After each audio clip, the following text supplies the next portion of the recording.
Hey, what's up? This is Logan Mize, and you are listening to TNCRadio.live.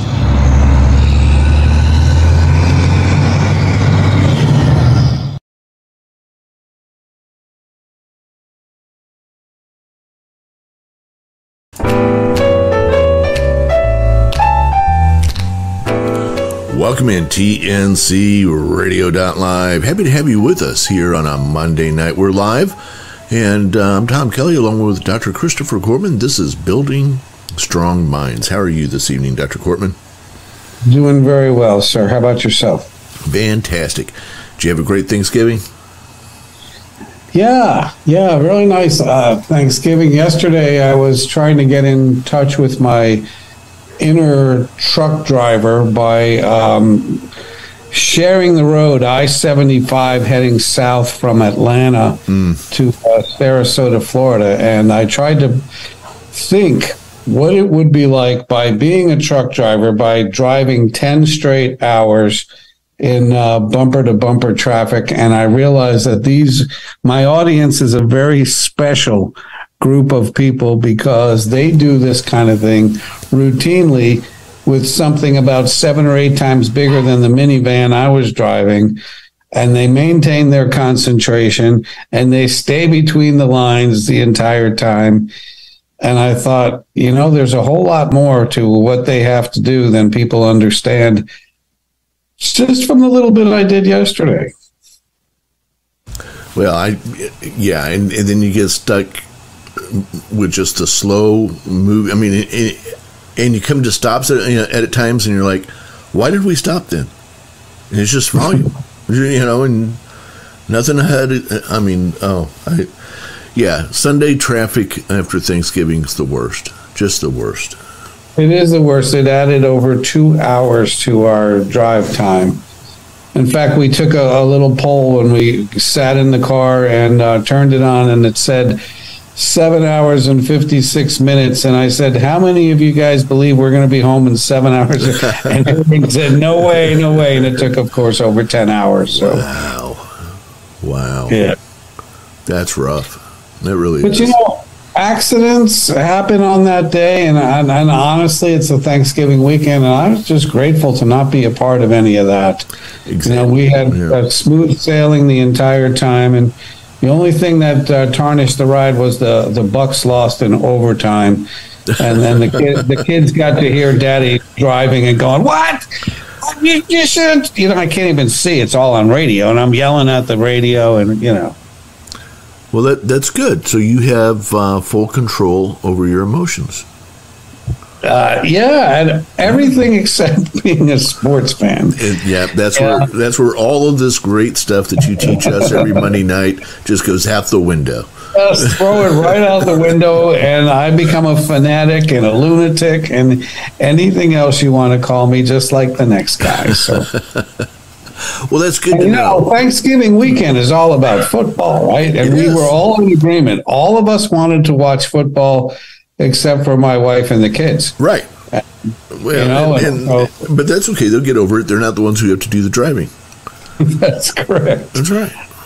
Yeah. So, this is when lots of food, lots of food, lots of football, relaxation, good weekend, and a lot of gratitude. And you? I had a great quiet weekend and really enjoyed ourselves. It was peaceful, I think is the right word. Good. Yeah. Good. I don't do peaceful. I have an 11-year-old son and a 14-year-old daughter. Peaceful is not in the vocabulary unless we're away from them. Right. No, and I remember those days, and those are good, distant memories. I'll bet. So we've been going through talking about the social black belt, and within the social black belt, there are a number of truths, and within each of the truths, there are certain things that we have focused on and talked about. And so where did we leave off last time? Well, we've been talking the last couple of weeks about the sixth truth, which is about having a finite amount of emotional energy. And in my mind, it's the most precious of all the commodities because it's the most finite, it's the most limited. we only have so much time in our lifetime, and we have so much emotional energy. And each day we have the precious gift of 24 hours and a finite amount of emotional energy to spend, just like we would money. And you've heard me say in the last couple of weeks that we can waste our emotional energy with the 3 W's. One is wishing the past were different. One is worrying about the future. And the third one is whining about things outside of our control. And I wanted to challenge the audience and say, what are you doing to get a return on your investment? I know if you're in the stock market, you're always looking for a return. If you invest money, if you invest time, if you invest anything, you'd like to see that there be a return on your investment. If you were coaching a little league team, you'd want to know that it made a difference in the lives of the young bucks, or why would you return the next season? So I was putting together a list of things that I wanted to share regarding wise expenditures and not so wise before we finish up this truth. And, one place I wanted to start was with resentment and hatred. A lot of people spend a significant portion of their daily allotment of emotional energy on resentment and hatred. In fact, we have a country right now that's extremely divided, almost right down the middle between blue and red, almost like the 1850s with the Civil War. And there's so much resentment. And I hear it in sessions where, a son says to parents, and I'll bet you watch Fox News.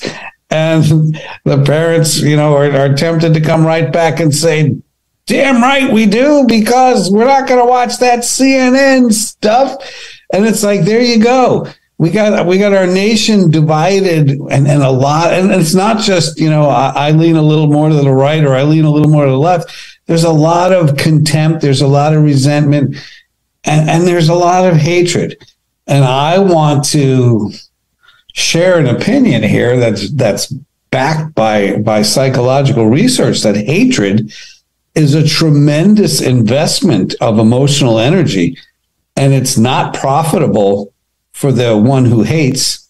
I mean, it's been said by great philosophers back in the day that having hatred towards someone is like drinking poison and hoping they'll die. I mean, it's a contamination of the soul. It's a poison that eats at the very vessel that contains it. Hatred is not anything we ever want to build, use as a foundation to erect a mindset or a lifestyle. And so many people are just filled with contempt and with hatred. And, one of the things I would want people to understand is that there's actually a manipulation going on behind the scenes.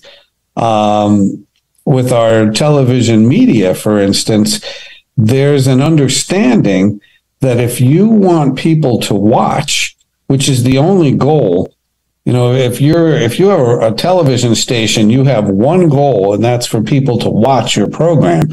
Because when people watch, then corporate America pays significant dollars for advertising.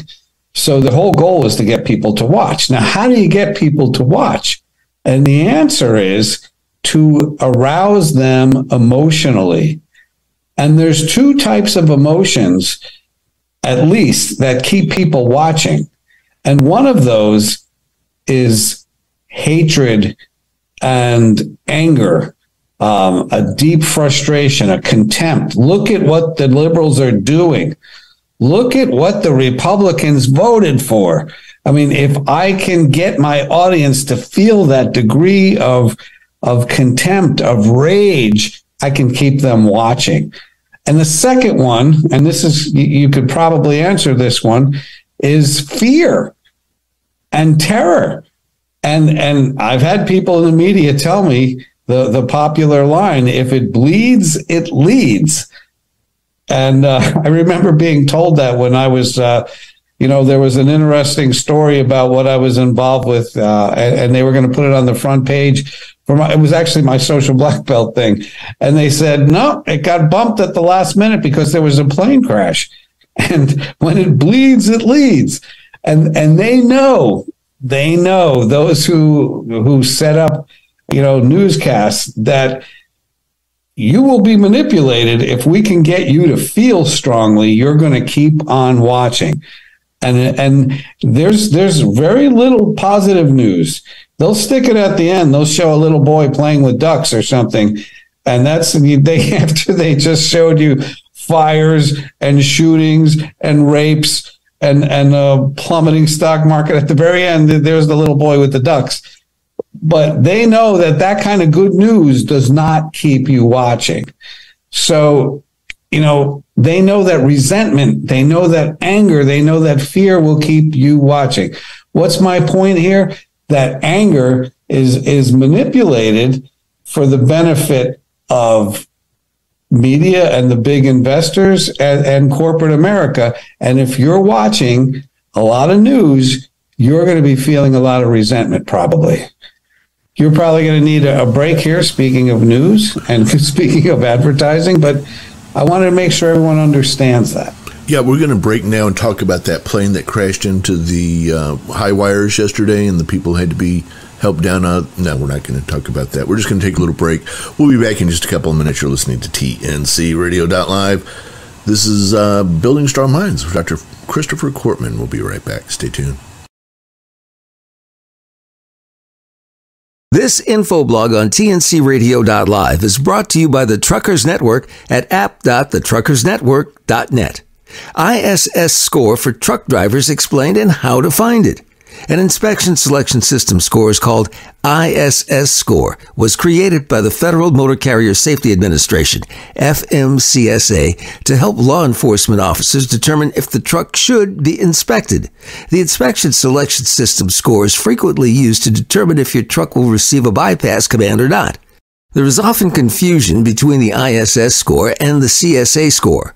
While there's a correlation between the two, they're not the same thing. The CSA score identifies high-risk motor carriers. The score is based on the performance data of the driver.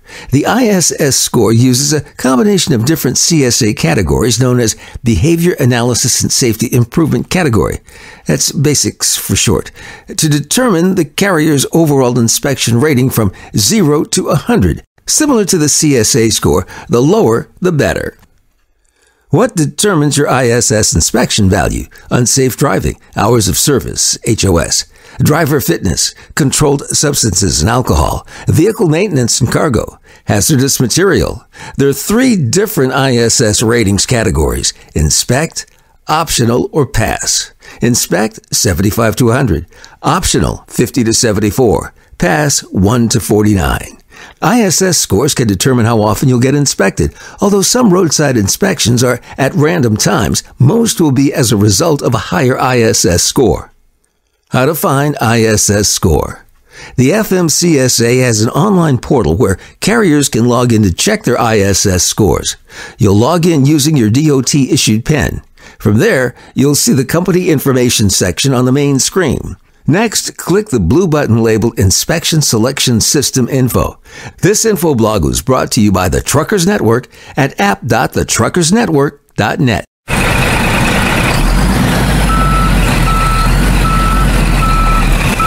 I'm Ron Samuels. We put it in reverse gear so you can enjoy the history of popular music and hear the soundtrack of life Wednesdays at 8 Eastern and 7 Central, right after the train station on TNCRadio.live. Hey, welcome back, TNCRadio.live.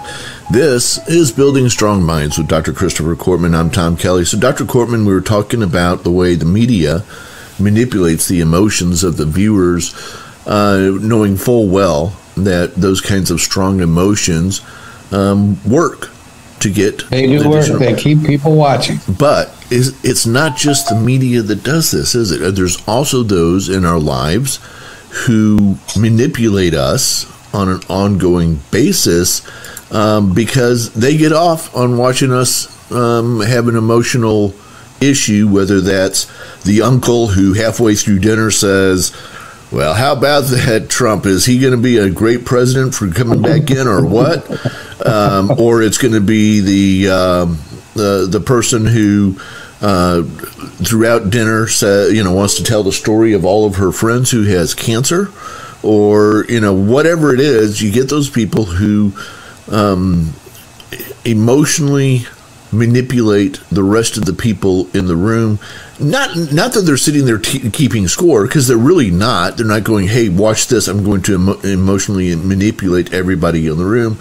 It's just who they are. They've learned over time this is how they can control the room, and they get off on the control and they're out doing it. Am I getting that right? Well, going back 3 truths to the third truth, we talked about that all behavior is purposeful, and everything that a person does is goal oriented. And when people, for instance, gossip, there's a payoff. When people drop bombs in the room to get an arousal from other people, there's a payoff. Some people have learned I can take over the room by saying controversial things and sit back and watch the scuffle begin right before my eyes.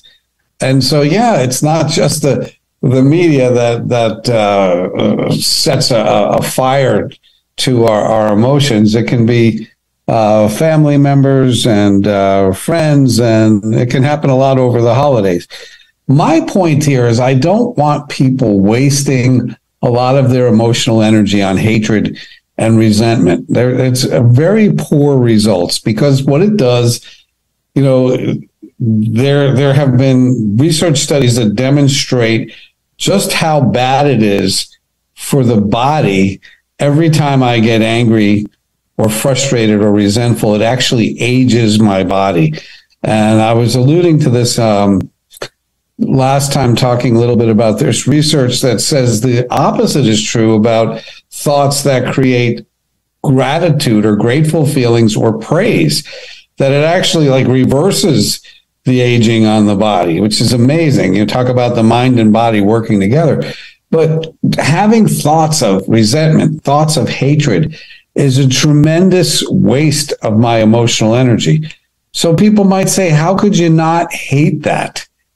And my answer is, hate is not the opposite of love. The opposite of love is apathy. Love is a tremendous investment of self. The only things that I really love are things that I'm very invested in, things that really matter to me, like, my children, for instance. Love is a very passionate kind of thing. The opposite of that is no passion. The opposite of deep passion is no passion. Hate is not the opposite of that, because hate involves just as much passion as love. Only we're on the other side of it going, I hate this. I'm very, very invested in something, and it consumes me. I talk to people all the time and say, you're giving free rent in your head to the person that you hate the most. Isn't that ironic? Can you imagine doing that with money? You mentioned Trump. There's a lot of people who love Trump. There's a lot of people who hate Trump. That's one guy who brings with him an awful lot of passion. Right? There's very few people who say, yeah, I have no opinion about him whatsoever. There's a lot of lovers and there's a lot of haters. And so imagine if you were on the side of, I hate that guy. He's such a bleep and bleep and bleep. So what? You would write him a big check every day? Here you go, you bleep, bleep, and bleep, and tomorrow I'm going to write you another one. You would never do that. But that's what we're doing when we hate someone. Sure.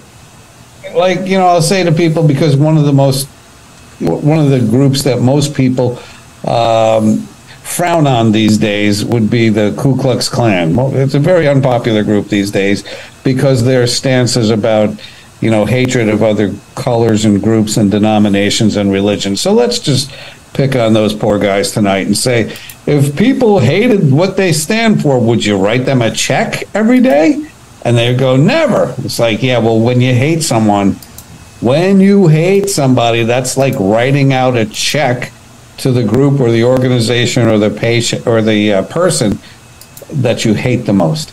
So the goal is to take back your head and say, yeah, I don't like what the Ku Klux Klan, or I don't like what Donald Trump, or I don't like what Joe Biden, or I don't like the liberals, or whatever your group is, I don't like what they do or what they stand for, but I'll be damned if I'm going to give my emotional energy over my contempt every day. Exactly. And there are those, I'm going to take this on a tangent, if you don't mind. Go. So we have both been through marriages that did not work out, and you got to remind me, don't you? Yeah. All right. But I'm on a 16-day streak. I know. So far, so good. They say the first 16 days are the hardest, and look what you've done. So so that's great, including a car trip on I-75. on the Sunday after Thanksgiving. Braver man all than the Bucks were losing in overtime. Throw that in there too. Exactly.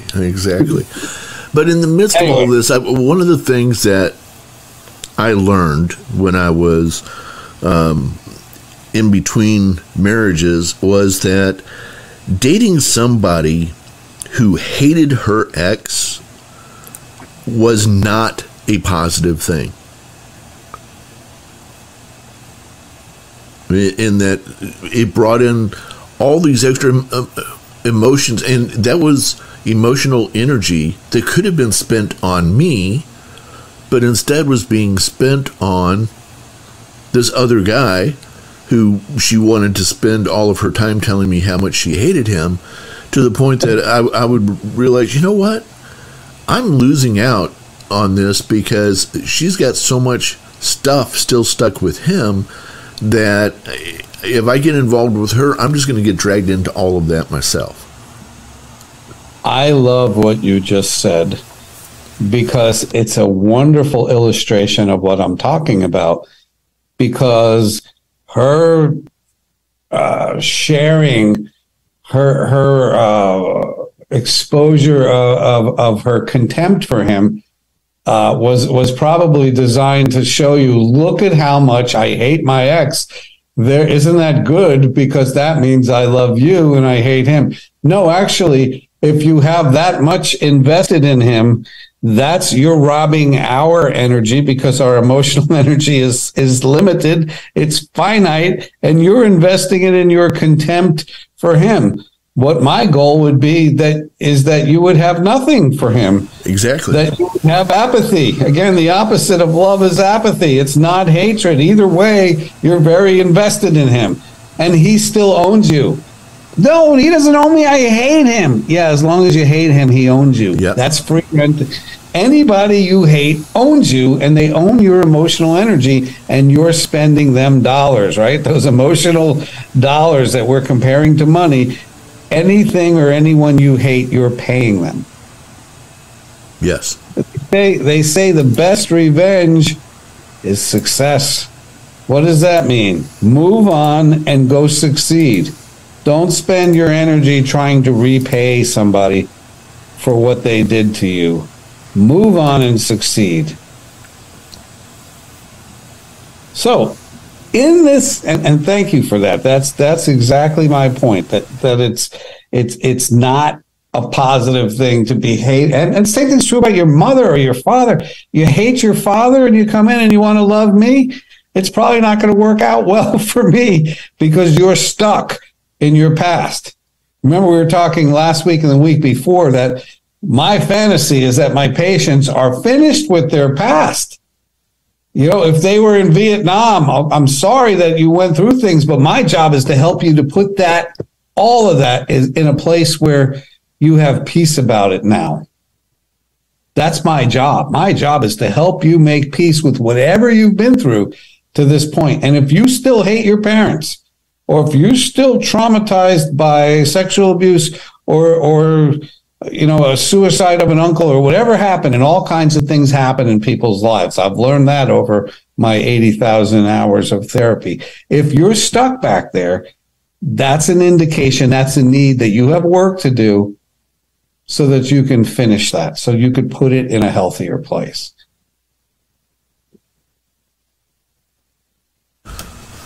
Well, that's a good place for us to stop. We'll stop there. We'll take a quick break and be back in just a couple of minutes. You're listening to TNC Radio.live. This is Building Strong Minds with Dr. Christopher Courtman. We'll be right back. Stay tuned.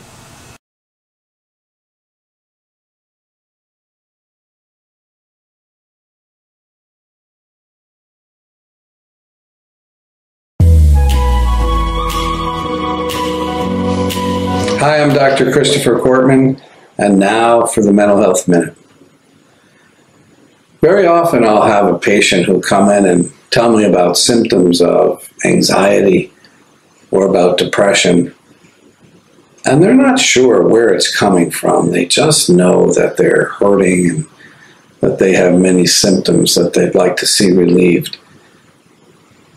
And I'll ask them to do something for me that helps me to identify what is the chief contributor to their issue.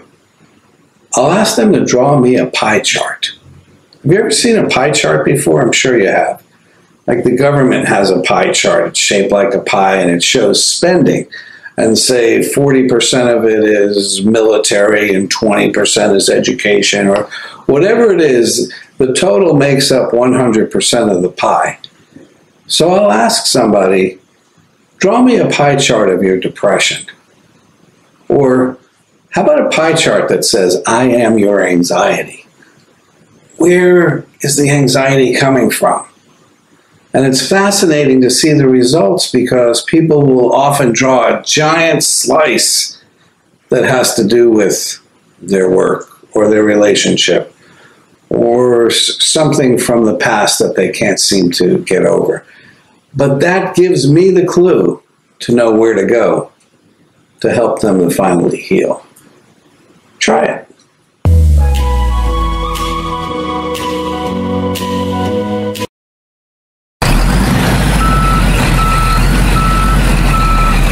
You're listening to TNC Radio.live. Remember to tune into the Truckers Network radio show with Shelley Johnson, weekdays at 3 p.m. Central, 4 p.m. Eastern.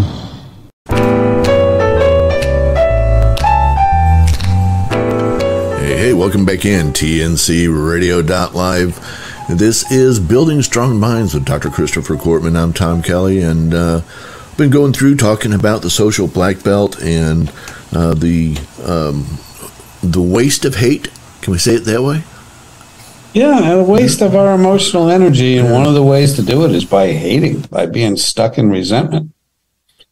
And so, one of the things I like people to do is to release that hate and sort of trade it in, because there are better ways to spend today's emotional energy.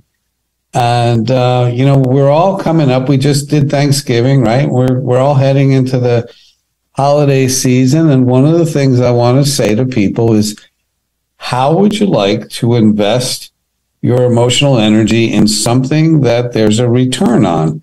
And so I want to say to people, what kind of things do you have going that demonstrate passion or love or investment in your family or in your friends? What is scheduled in the way of family time? Some people have a religious night each week that is devoted to family. It's like they have anything from, we play board games every Wednesday night as a family. It's not about the board games. It's about connecting as a family. Some people go camping. Some people, coach their kids in soccer or baseball or football or whatever. Some people, teach their family in Sunday school or some type of faith-based leadership class or whatever. My point is, we can spend our energy and have a real return on that investment, having positive family time. My brother was willing to spend some time with my daughter in the car this weekend. She's 14 and 15's coming to a theater near us. And when she's going to have a permit to drive, which is unthinkable for me that my little daughter is going to be driving a deadly vehicle. But, there was, let's get in there. His property is big enough that she could drive around there and, I'll get over the whiplash. It's going to be okay. But the point is, she'll never forget that, there we were in the car, taking time just to, here, this is the brake. Get used to that. This is the gas. This is what you have to do to control this vehicle. What kind of time are you willing to spend? What kind of time are you willing to invest in promoting the well-being of those that are reportedly important to you? But what about those who aren't? I mean, how about, have you ever given a complete stranger a compliment? I'm very gregarious. There are no strangers to me, but I can't help myself. If I see a guy with a great tie or a pair of shoes that I like, I'm going to tell him right away, I wish I'd seen that first. And where'd you get those? Those are great. Or if I see a woman wearing something fantastic, I might say, in my cross-dressing days, I'd have been all over that dress. But point being, would you go out of your way to tell somebody that your toddlers are the cutest on the beach? I can't stop smiling watching that kid. He's precious. I go out of my way to do that for two reasons. Number one, I can't control myself anyway. But the other thing is it almost always brings joy to someone when you take a moment out to say something really deliberately nice. And, walking up and down the beach as I do, there's always people there that I have a chance to say things to, kind things, get in their sunset pictures, photobomb and compliment on how beautiful they are or whatever. And people like when people say kind things to them. People like to be complimented. Have you ever been able to roll your car window down and say to somebody, great wheels, what a beautiful car, and you watch their face light up like, wow, they drive away with a big smile because somebody said to them, beautiful. It doesn't take much, and I want to say there's good return on that investment. Do you have a date night with your spouse or significant other? Is it already on the calendar? Is it one of those things that come hell or high water, this night belongs to us? Because if that's how you treat somebody, there's a really good chance that relationship continues because that person feels prioritized. They feel cherished. One of the things we've learned about the difference between men and women, by the way, is that women are much more inclined to want to be physically intimate when they feel connected, when they feel cherished, when they feel safe and promoted. Whereas a male wants to be intimate when they are breathing, when they have a pulse. It's not the same. Exactly. There's a difference. So, my point is, what do you want to do with your emotional energy so that it makes a difference? There's a biblical analogy. I don't know where it comes from. Might be Revelations, but the concept I want to share is that somewhere along the way, somebody said, imagine that you could quantify everything that you ever did in your life, and it was thrown into a fire, and everything was burnt up except for the things that you did that kind of honored God. What would stand? What would still be there if you took 100% of all the things you've invested, all the hours you put into watching TV or playing video games or whatever it is you do, and you throw it in this great big fire at the end of life, and you see this fire consume everything, what would stand?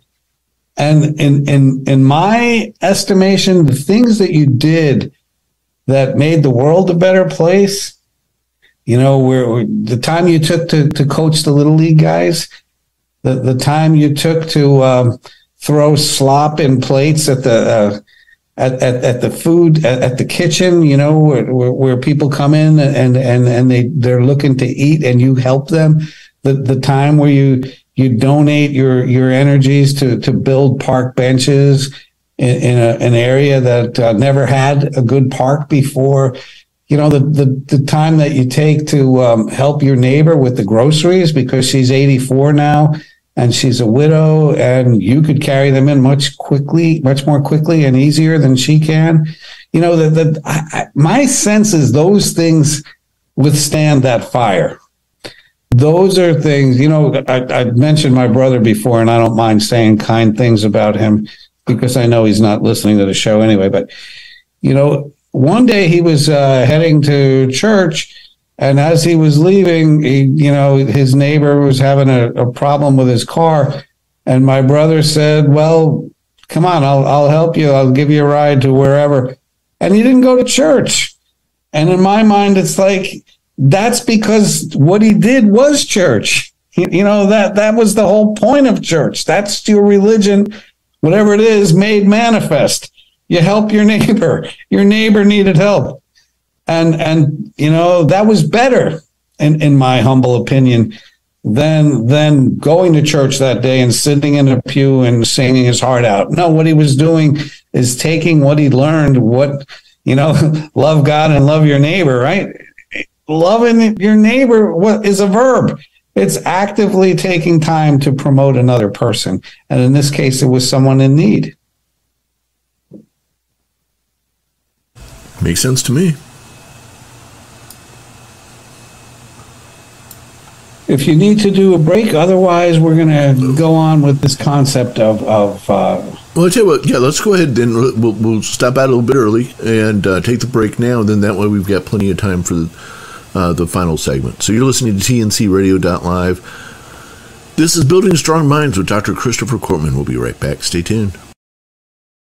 Mallett Buildings always gives back to the community. At the recent Night at the Gatsby Gala, which was presented by McNeese to benefit the McNeese Athletic Foundation, Lee Malek donated over $23,000. His generosity and continued support will serve the student athletes, coaches, and support staffs well into the future. Lee Mallet is dedicated to building a better McNeese and a better Louisiana. I'm Hope Savara, your host of the Driver Life Podcast, every Monday at 8 p.m. Eastern on TNCRadio.live. Careers living on the road. Trying to fit all the necessary home items, personal products, work documents, and food in a tiny truck cab can be a challenge. Staying organized on the road helps you stay more productive and comfortable. It also helps to be organized in the event of a DOT inspection. The Truckers Network has 5 helpful organization tips for truck drivers. Storage containers. Storage containers are inexpensive and come in a variety of different sizes. Depending on the size, you can fit a storage container in many different places. Make sure to measure the container before buying to ensure you maximize your space. You'll want to use every bit of your cab. Some items you can put in the containers include canned or dry food, water, cleaning supplies, exercise equipment, and toiletries. Some of our recommended storage containers include Iris USA TB42 12-quart stack and pull box, Itemi 6-pack plastic storage baskets, weight trim foldable shoe box. Command hooks. Command hooks are a great way to maximize your space and keep things off the floor. Install a couple command hooks and you can hang your everyday coat, hat, or bag. Here's a pro tip.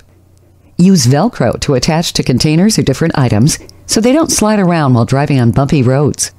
Some of our recommended command hooks include Command small wire hooks, 16 hooks, 24 strips, Photo Snow adhesive hooks, ultra strong wall hangers and hooks, Budding Joy adhesive heavy duty hooks, over the door shoe organizer.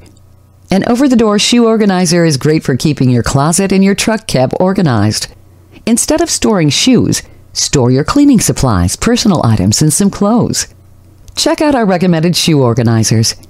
24 pockets, simple houseware crystal clear over-the-door hanging shoe organizer.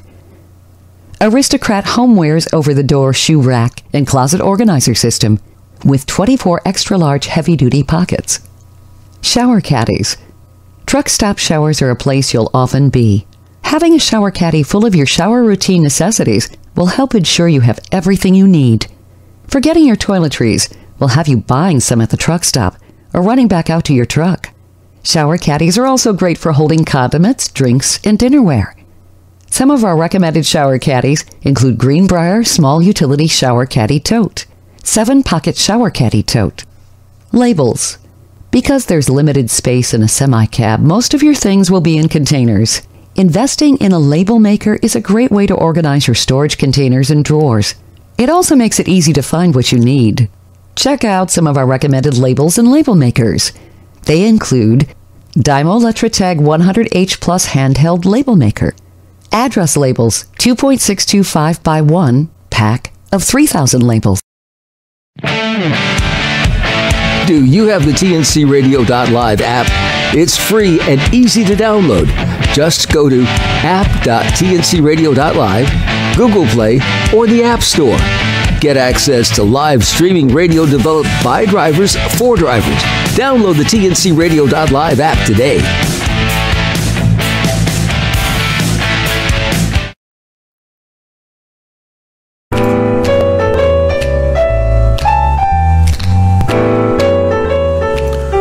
Welcome back in TNCRadio.live. I'm Tom Kelly. This is Building Strong Minds with Dr. Christopher Cortman. All right, Doc, we are back, and we were at a good place to kind of push in the clutch and move into the next discussion. Yes, sir. We can move on to the seventh truth. And the seventh truth, seventh, eighth, and ninth truths all have to do with relationships with other people. And in the seventh truth, it's about how do we handle relationships with people when there's something that we would like them to change? How do we deal with people when they're doing something that we wish they would not do?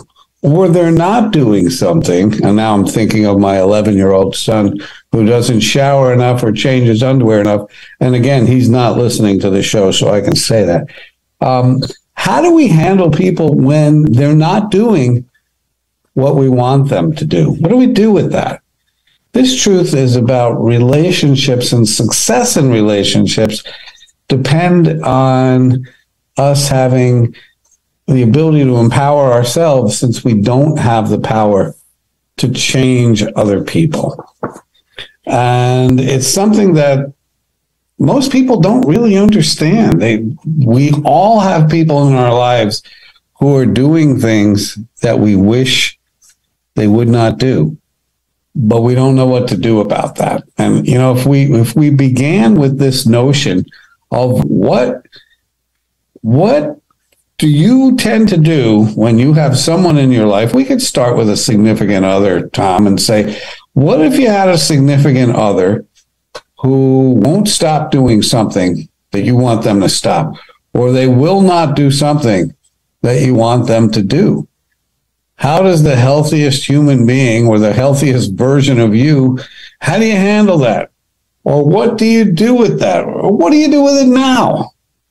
And if you took a room full of people and say, what do you tend to do when others are not doing what you want them to do? And you went around the room and you asked people, what is your favorite technique when somebody won't do what you want them to do, or you're trying to change someone else? It can be quite humorous, because here are some of the things that people say. Well, if they don't do what I want them to do, I nag them. I beg them. I plead with them. I yell at them. I compare them unfavorably to other people who are doing it better. Well, Mary's husband always gets her flowers on their anniversary. I withhold affection from them. I give them the silent treatment. I give them a guilt trip. I let them know how much I don't like what they're doing by complaining to other people.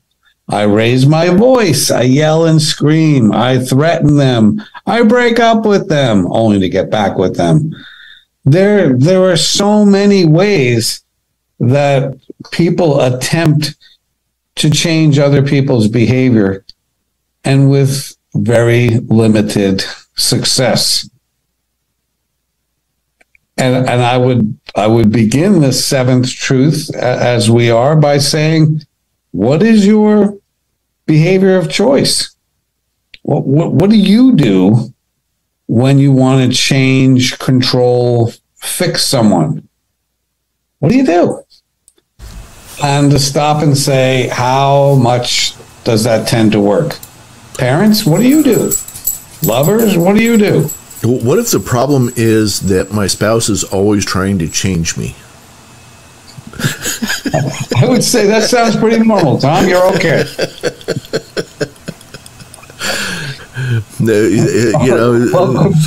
that's the part I got to change about her. She's always trying to change me.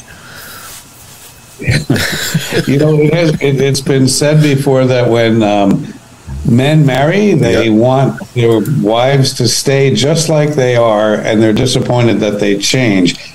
And when women marry, they say, I want to change my husband now that we're married, I can change him, and they're disappointed when the man doesn't change. So I don't know that that's been demonstrated by science or research, but it's pretty good. I like that one. And I'm just teasing, of course. But, I think we all have that, have a behavior, at least one, that we do when we're trying to exude change in somebody else. With my new wife in the room, I'm reluctant to admit this because I know she might be listening. And one of the things that I do that I'm not particularly proud of is that sometimes I can kind of get cold and distant and sort of disapproving in my countenance. Just kind of go silent, go dark, like shut the lights off and disappear even if my body's still there. And I realize that about me because it's been pointed out before. And I had to try it on and say, yeah, there's some truth to that. That is one of the things that I would tend to do if I'm disapproving of someone's behavior. And that's not what I'm going to be sharing in the seventh truth. One of the first things I want my audience to be aware of is that we don't change or control people. We may be able to influence them. In fact, we will be an influence on our children. Not necessarily a good influence. I've had people say to me, I learned so much from my father, and I do the opposite of whatever I remember him doing. That's not the kind of influence that's not my goal as a dad. That's not my goal as a husband. That's not my goal as a teacher or psychologist. I don't want people to say, he was a tremendous influence on me. Everything he said, I do the opposite. So we don't get to control other people. In fact, if anyone ever buys the book where all of this stems from, Your Mind and Owner's Manual for a Better Life, there's writing at the top of the seventh truth. There's a little riddle there that says, how many psychologists does it take to change a light bulb? And the answer to that is only one, but the light bulb has to really want to change. And that beautifully illustrates, how limited, my job is to help people to change. And if I'm honest, I have to confess that I have very little power to accomplish what our goals are. And yet when people confide in me, when they share their world with me, when I am given the opportunity to facilitate change, people can change tremendously. They can feel dramatically better.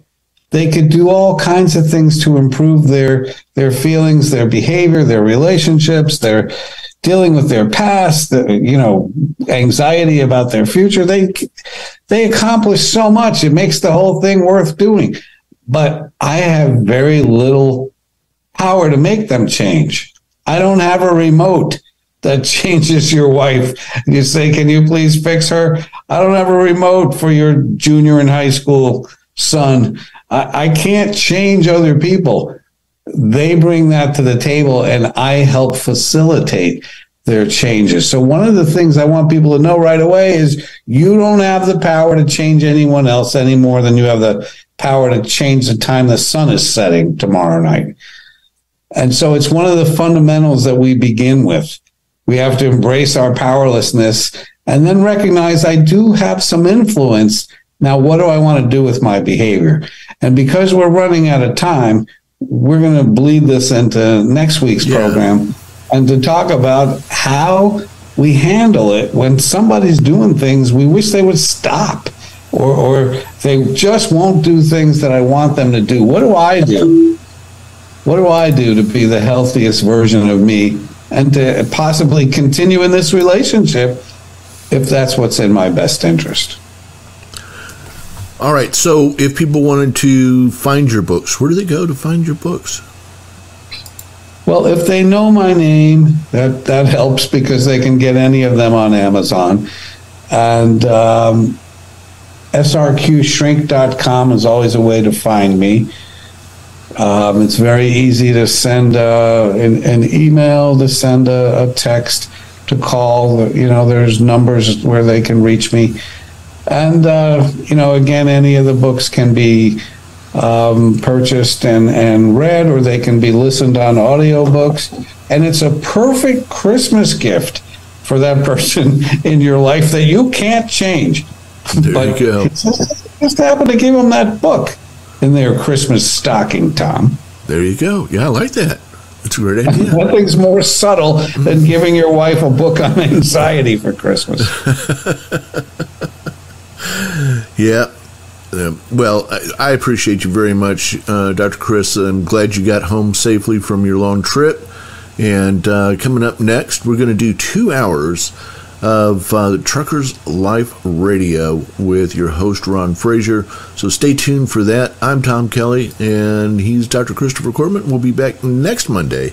Same bat time, same bat place. Stay tuned.